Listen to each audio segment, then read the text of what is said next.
The Added Time Podcast. Hi, welcome. Added Time Podcast, episode 7, I believe. Big one today. Again, we're in the podcast booth. Social distancing, of course, is at hand. This may go out after the 4th of July, though, where you can do a lot of stuff. I mean, if you want to go to a museum, do that. If you want to go to the pub, you get that done. Me personally, I had my wasp's nest taken out today by the window cleaners. Who knew window cleaners also did wasp's nest for an extra £40? You tell me in the comments whether you think that's worth it or whether you just get on with the wasp's nest. Anyway, if you didn't know, I'm Tias Comber, the usual host. I'm joined again by James Ward. How are you? What you done today? Well, as Ollie Murs once said, you could call me a troublemaker. I'm back again in the podcast booth with the bros, looking to argue my point fairly against these two fools when it comes to who's the best ever Premier League team. I believe Ollie Murs actually said troublemaker. That's my middle name. Okay, maybe he didn't. Maybe I'm thinking of a different song. But eagerly waiting in the wings is the third host. That is Harry Martin. How are you? Well, I'm good. I've just been scribbling down my thoughts on 45plus3.com, little plug. But no, overall, I've been good, ready to talk about some football as always. And we've been in touch with a lot of you on Twitter at addedtime_pod. So I've been enjoying the debates on there over the weekend. And yeah, just happy at the moment. Football's back and life seems to be going back to normal. Back to you, Tiers. Yeah, incredible stuff. Hopefully we're back in the stadiums in no time, ready to see Brentford in the Premier League. But today we're talking about Premier League. Maybe not Brentford. We're talking about the greatest ever Premier League sides. Of course, this is because Liverpool have just won the league. We'll quickly say our thoughts on Liverpool winning the league, as we didn't really discuss it in our last podcast, saving it for this one. Beating Crystal Palace 4-0 and Man City losing to Chelsea. It handed Liverpool the league with 7 games remaining. Incredible stuff. They still could get over 100 points, which make them have the highest points tally in the history. So they do deserve to be in the conversation, I think. Losing 1 game and I think drawing maybe 2 games this season is terrible. Of course, this is filmed with 7 games remaining. James just playing music there. Horrible guy. But yeah, Harry, what's your thoughts on Liverpool's title win this season? Yeah, I think overall I'm just happy for them. I think anyone with a brain could see it was coming, whether it was this year, next year, or the year after. I think, they're a club on the rise and they're definitely easily one of the best clubs, if not the best club in the world at the moment. And it was always going to happen. I think I'm just happy. You can't not like Klopp. So overall, I think I'm just happy for them. But no, next year, Chelsea are coming for them. Man City will be back. And I think it will be a lot harder next year. But yeah, definitely impressive. And I think, it's hard to say how good this season is, but this is definitely one of the best teams. If they can, I'm not sure if it's mathematically possible for them to get 100 points. I think it might be. So I think that's definitely, if they do manage to do that, I think they've got to go down as, if not the greatest team ever in the Premier League has ever seen. Over to you, James. Absolutely embarrassing this season from everyone else other than Liverpool. I think it's the most shameful Premier League season we've ever seen. And Liverpool can take their glory and run with it. But as far as the world's concerned, I think this is going to go down as possibly the worst Premier League season in history. And they've turned out champions of it, so fair play to them. But in my humble opinion, I don't think you can read too much into it. I think it's been the most disgusting and embarrassing season as far as the top 6 are concerned. I mean, Arsenal currently are 10th. It speaks for itself. I'm not going to speak too much more on it because I'm just going to get angry about this season.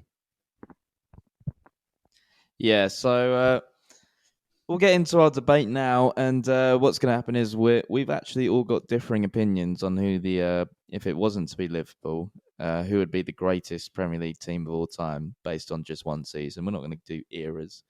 We're going to do one season. We've all got different opinions.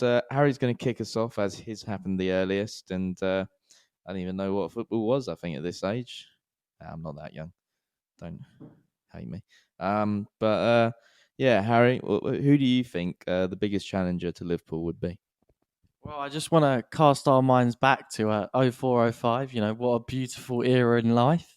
I was only a sweet 4 years old, and Chelsea had just signed a nice Portuguese man called Jose Mourinho as their manager. And, this season was just historic in so many ways, in typical Mourinho fashion. Just dominated everyone with how good their defence was. Most away wins in a season with 15. Most clean sheets kept, 25, which has to be one of the most impressive records. To not concede like in 25 games is just ridiculous. Fewest away goals conceded in 9. Most wins in a season, 29 at the time. Got to be honest with you guys, not sure whether that's been beaten or not, but I know that is a fact. 29 wins.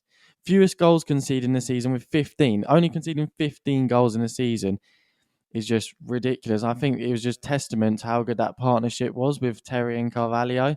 And Makelele, Lampard in the pivots. I think that was just a great team. And I think you can't not have them up there. For what they did at that time, there was never such a dominant season in the Premier League as that one. And I think it's just ridiculous if you try write them off. And also, a bit of a spoiler alert, Tiers is a bit of a fan of Man City's Centurion season. But the Chelsea Echo made the two teams on Football Manager 2019, and it came out as a 0-0 draw because of how good this Chelsea defence was. So I think, if he's going to say that Man City's attack was unstoppable, it seems Football Manager's prediction seems that Chelsea's defence was also impenetrable. So I think it's going to be hard to argue against Chelsea just for how dominant this team was in this era, and it's completely unthinkable. Yeah, I mean, there's big reason for Chelsea being the greatest team of all time in the Premier League. Of course, they won the league against that Invincibles Arsenal team, who, interestingly enough, none of us have actually said. I think is it? I don't. Yeah, it's interesting because, of course, 12 draws obviously gets brought up a lot, but special honourable mention for them going a season unbeaten. It is quite an achievement.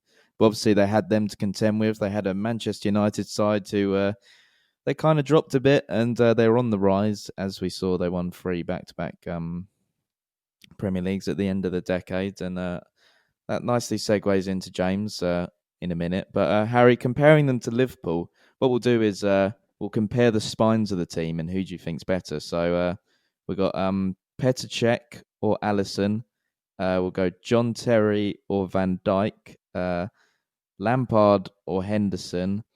And then we'll go Salah or Drogba. Who would you take out of all those players? I mean, as a Chelsea fan, I can see it's going to be a sweep. But no, I think the Petr Cech and Alisson's one is a hard one. I think because keepers have just changed so much, you can't deny Alisson is probably as good as shot stopper, but also his feet game. That sounds weird, but his passing ability and stuff is just unrivaled as a keeper. But Petr Cech never had to do those things, because that's just not how the keeper was utilised back then. So I think that's more of a tricky comparison than more than other positions. So I'll be happy to call that one a draw. I think they're both good in their own right, and they both came clutch for their teams when they really needed them. We've seen that Alisson multiple times this when the defence has let them down. Rarely. He's always been there, even in the games where they've had 80% possession, and he's had that one chance to save.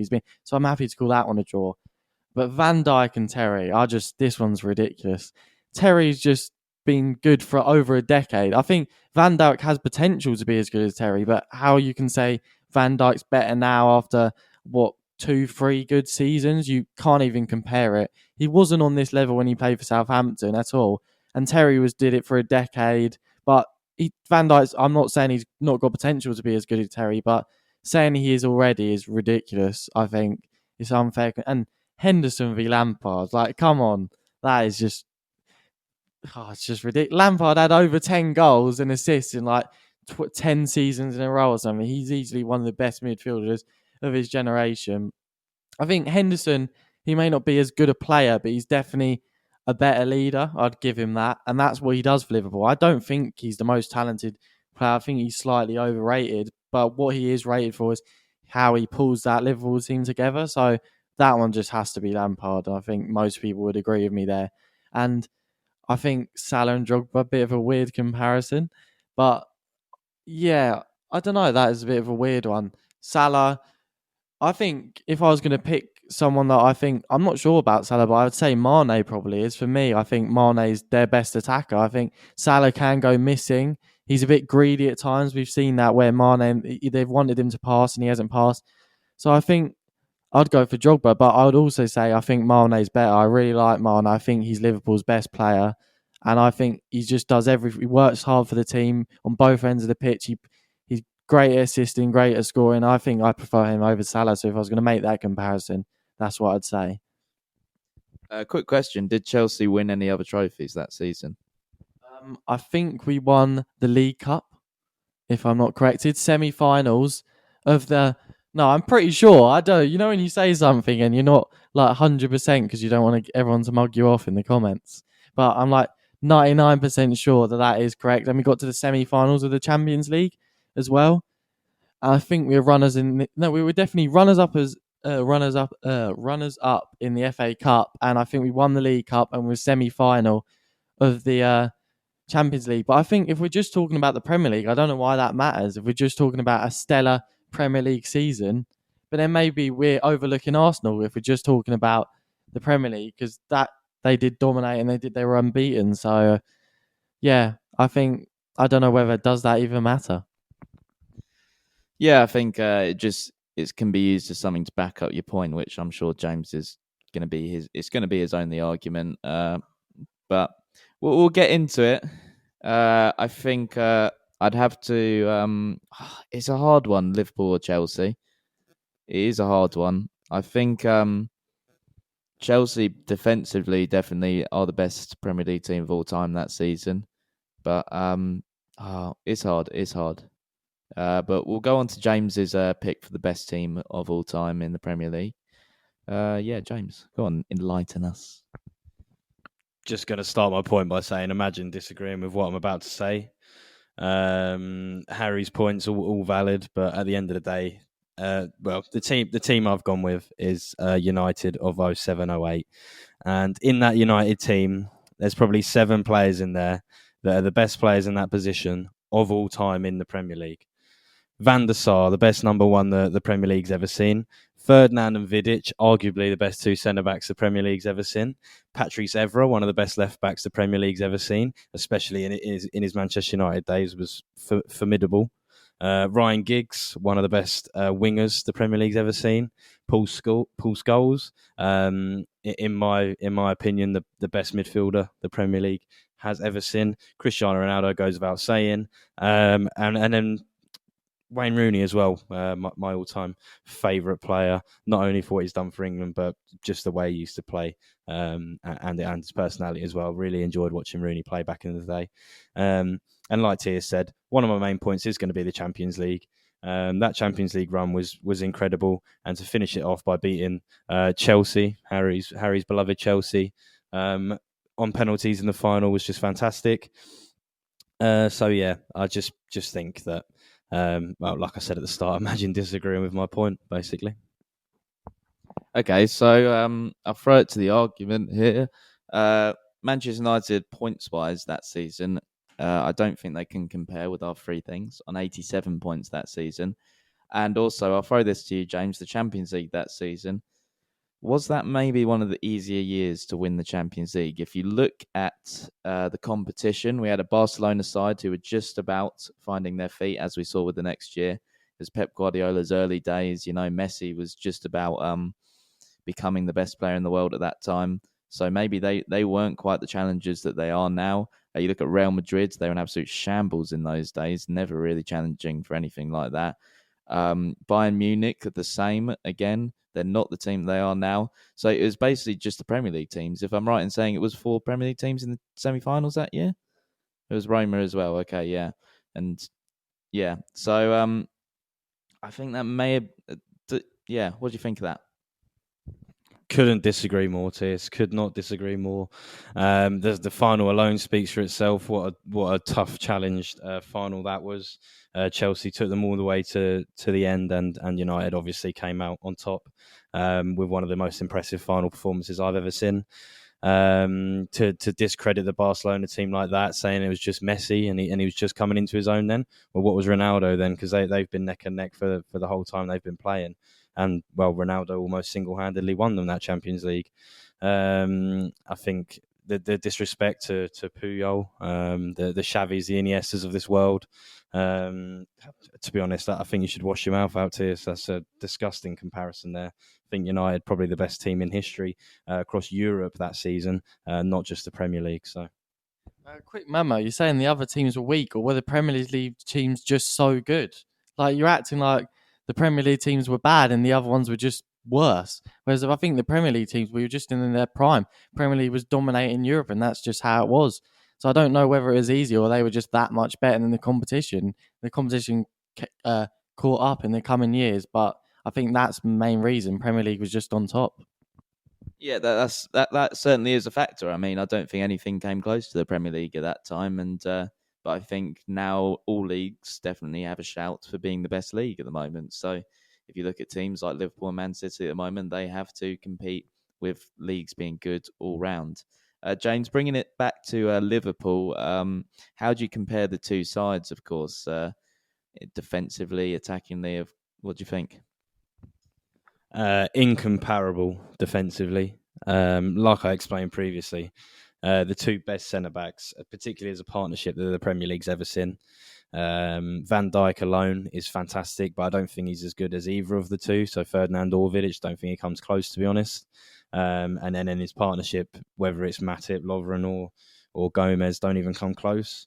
And in terms of the attack, I mean, you speak about Liverpool's front three, but the front three United have predominantly was Ronaldo, Tevez and Rooney, and all in their prime that season as well. So I think the comparisons are null and void, really. I think the only position that perhaps Liverpool outdone United on was right back, and that's Trent Alexander-Arnold, purely because United had a washed-up Gary Neville and Wes Brown. So that's the only position that I think Liverpool outclassed them in.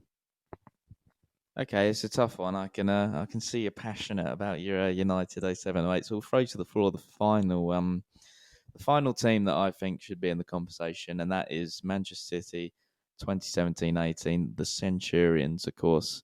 I think their records speak for themselves. The most ever points during a season, 100. Most away points, 50 points away from home. Most points ahead of second. They had the most wins ever, 32 wins. That speaks for itself. It really does. They had the most goals ever, 106. The best goal difference, 79. Most consecutive victories of 18, winning 18 games on the spin. It is incredible. I mean, I don't think anyone comes close to them in terms of having a season like that. I guess what you could say is that maybe the teams below them weren't as good and no one really challenged them. But Man United, coming in second, still got 81 points. You compare that to Chelsea in the season where Man United won the league that James is putting forward, they got 85 points. There's no difference in those two teams other than 4 points. So I don't think that is an argument in saying that the competition wasn't as strong. I think Manchester City were just by far and away better than them. Comparing them to Liverpool, I think is hard because Liverpool have now overtaken them in the 2 years. But judging on seasons, I think Liverpool could overtake that. And then they would rightly break all those records and become the best team in Premier League history, I think. Guys, what are your points on the Centurions? I mean, it's all good breaking records, TS, but like you touched upon, the competition, both this season and the season City were Centurions, just weren't up to scratch. I mean, I've touched on it already this episode. This season's competition has just been absolutely ghastly. In fact, it's been embarrassing on all fronts. The whole league's been just terrible. And the City Centurion League, like you said, City were by far and away the best team in the league at that point. And for that reason alone, I think you can sort of discredit the records. The records are, yes, they're impressive, and yes, there's something for the fans to shout about. But I just completely disagree with the fact that they're not even comparable. I think even comparing City and Liverpool, I mean, this season, yes, Liverpool are that many points ahead, and yes, they're going to break the records most likely. But I mean, even they, I think, will look back at this season and just think how lucky were they that they were just the shining star in such a terrible, terrible, terrible league. Like I said, it's just been awful. But the competition in Man United's league that they won, it's just, I think it was even worse than the competition City and Liverpool have had to overcome, because you're looking at an Arsenal team challenging for the league. Who did they even have? Alexander Haleb, Abu Diaby. These are players that Arsenal team would not finish as high as it would now. I think you can admit that yourself. Same with Liverpool. Maybe Fernando Torres and Gerrard carrying a team, but that's the same as like Grealish carrying Villa. Maybe not quite the same, but they're players like just awful players like Ngo and Ryan Babel carrying them. I'll let you on Chelsea, but they were just about rebuilding a team ready to win the title in 2010. So I think that the competition was just as strong. Man United were excellent in the season that City won the league. City have still shown glimpses of how good they are this season. They'll probably get around 80 points, finish on the same as Man United's challengers did in that season. Do you know what one point about this season was? Do you know what? I think the quality down the bottom of the table, not in the top six, was a lot worse. Like this season, teams like Leicester, Wolves, Sheffield United have all been quality. Like if I look, Burnley coming in 7th, Everton 8th, they're just not very strong sides. I think Man City should be beating themselves, especially in the form they were. I think Liverpool have had to face stronger bottom half teams, or commonly known as bottom half teams. I think that definitely goes in their favour, and also they can still get a possible. I think definitely over 100 points. I definitely think that will put them in the picture. So hopefully they can do it just to make it a sure argument. If we're putting that argument through, then that does not help James's argument, as he had the worst Premier League side of all time in that season. Derby getting 11 points. Would you not just say, Harry, that coming to you as James is angrily flicking his fingers at me, that the quality is higher now in the Premier League because of the money, so everyone has better teams, maybe not points-wise, but you look at now we have a big six rather than a big four that it was when Chelsea and Man United won the leagues in those times? Yeah, no, I definitely think the gap between the bottom of the table and the top is closed massively. And that's why I think it's more impressive that Liverpool and Man City, even my team, Chelsea, is more impressive than them, just because the whole league's got more quality, and it's definitely harder to even beat like teams right at the bottom of the in 20th. West Ham, they've still got quality players like Felipe Anderson. It's just ridiculous the amount of quality in the Premier League. So I think that definitely goes in the Centurions and Liverpool's favour for being the greatest team, in my opinion. Over to James as he's fiercely arguing. I can't believe Tierce's point about Derby County. Disgusting. I don't know, and I don't recall the results that United got against Derby. But either way, it's one team out of 20, and that's 6 points. That's a total of 6 points that they could have potentially picked up. One team he's picked out, a bad egg in a fantastic league.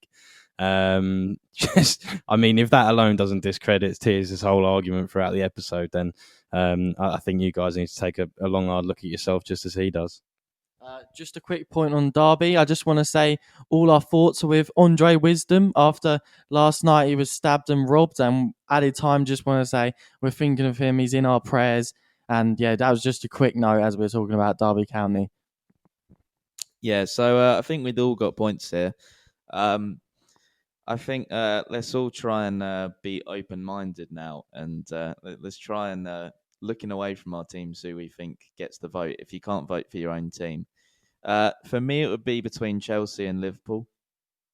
I'm sorry, James, as he puts his face in his hand, but I think Chelsea, best defence of all time. I think that is unquestionable, and just the competition they had to come up against that season in Arsenal and Man United being so strong back in those days. I don't think that Manchester United 07-08 competition was, looking back, it was a great title race, yeah, sure, but I don't think it was the best ever, like in terms of quality. I mean, Man United had 11 games where they didn't win that season. City, I'd love to put them through, but of course I'm not voting for my own team. But maybe to not contradict myself, if Liverpool do break all City's records this season, I would say they are the best team of all time in the Premier League, with Chelsea being a close second.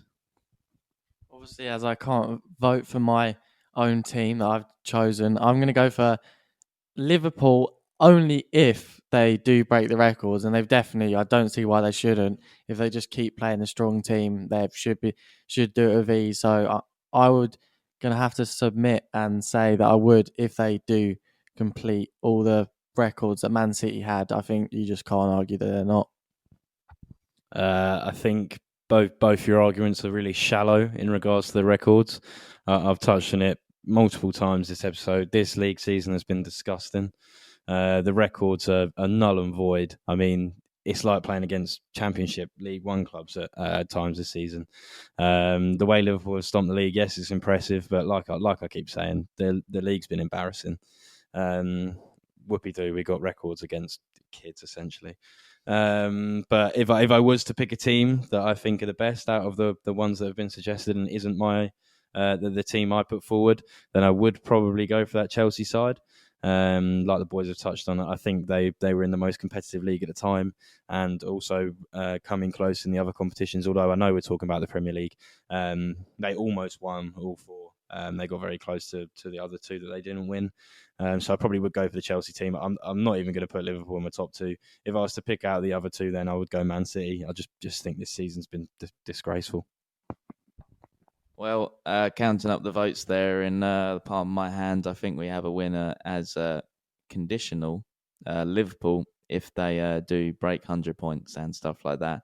The Liverpool are the greatest team of all time. James certainly doesn't want that being his opinion, so he's probably going to take his name off the whole show. But yeah, congratulations to Liverpool this season. I think rightly so. They should go down as the greatest Premier League team of all time, and I really don't think we'll see anything like it. I mean, as it stands, 3 games they haven't won. It's just incredible. Maybe not the best players of all time, but the best team with a capital T there.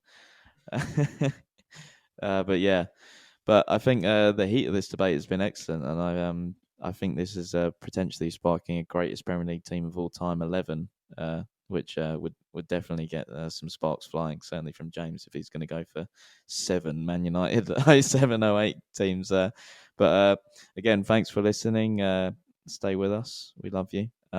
Check out the website, www.45plus3.com, and check us out on Twitter as well. addedtime_pod. Thanks for listening, guys. Cheers. Well, guys, thank you so much for listening. Thank you very much, guys. We look forward to the next episode. Bye-bye.